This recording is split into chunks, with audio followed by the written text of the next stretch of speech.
नाश्ता खा के जा रहे हो ना दुकान। हाँ तो पहले तुम मेरा तो हिसाब कर दो।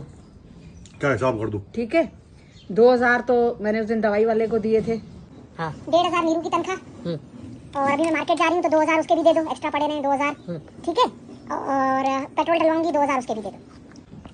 2000, 1500 और 2000 और 2000 का 5,500 पेट्रोल और 2000 का तो पेट्रोल। 5000 दे रहा हूँ इधर। नहीं नहीं 5 नहीं 6 6 6.5 तो दो तेरे ना। पास है ना? अरे है से क्या मतलब है, पड़े रहे ना। तो खर्च नहीं करेगी ना, तेरे ज्यादा खर्च हो जाता हो ले लेना। करोड़पति में 500 की शर्त आ रहे थे तुम, वो कौन देगा? और तो दे देना ना। अभी खर्च तो तू कितने कर रही है? 5000 है ना। अब जो कम मतलब ज्यादा लगेंगे तो मुझसे ले लेना शाम को। अभी तो जाओ 5000 लेके। शर्त वाले 500 तो दो भाई पहले, जो हारे थे। ठीक है, अभी नाश्ता करने दे।